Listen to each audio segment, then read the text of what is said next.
ভোটের আগেই ডিগবাজি বাবরি নামে ভোট চাওয়া হুমায়ুন কবিরের। দল ঘোষণার পর হুমায়ুন জানিয়েছিলেন নিজের এলাকা রেজিনগর এবং বেলডাঙ্গা অর্থাৎ বর্তমানে রাজনৈতিকভাবে অত্যন্ত তাৎপর্যপূর্ণ দুটি আসনে লড়বেন তিনি। ভরতপুর অর্থাৎ তার নিজের আসনে লড়াই করবেন কিনা তা নিয়েও জল্পনা ছিল, কিন্তু বুধবার দুপুরে দেখা গেল খানিকটা হলেও পিছু হটেছেন ভরতপুরের বিদায়ী বিধায়ক।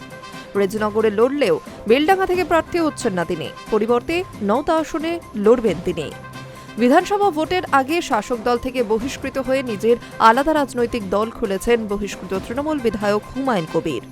ভোটে দাগ কাটতে হলে যে নিজের একক শক্তিতে তা সম্ভব নয় তাও দ্রুতই বুঝিয়ে গিয়েছেন, আর তাই তৃণমূল ও বিজেপি বিরোধীদের জোটে টানতে মরিয়া ভরতপুরের বিদায়ী বিধায়ক।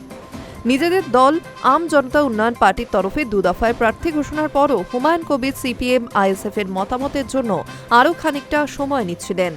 10ই মার্চ পর্যন্ত জোটের সময়সীমা দিয়েছিলেন, পরবর্তীতে তা 15ই মার্চ পর্যন্ত বাড়িয়েও দেন, কিন্তু জট অব্যাহত। এসবের মাঝে বুধবার ফের প্রার্থী তালিকা প্রকাশ করলেন হুমায়ুন। ভবানীপুর আসনে একজন অবাঙালি মুসলিমকে বেছে নেওয়া হয়েছে। নন্দীগ্রামের প্রার্থী দেওয়া হবে সেটাও স্থির হয়ে গিয়েছে। মোট 15টি আসনে প্রার্থী ঘোষণা করা হলো। উল্লেখ্য, প্রথম দফায় আম জনতা উন্নয়ন পার্টির 9 জন প্রার্থীর নাম ঘোষণা করা হয়েছিল। দ্বিতীয় দফায় মালদহ জেলার 4টি আসনে প্রার্থী ঘোষণা করা হয়। বুধবারও বেশ কিছু প্রার্থীর নাম ঘোষণা করেছেন তিনি, জানিয়েছেন কোন দুটি আসনে লড়বেন তিনি, তবে পূর্ণাঙ্গ তালিকা প্রকাশ করবেন 22 তারিখ। Hi News network.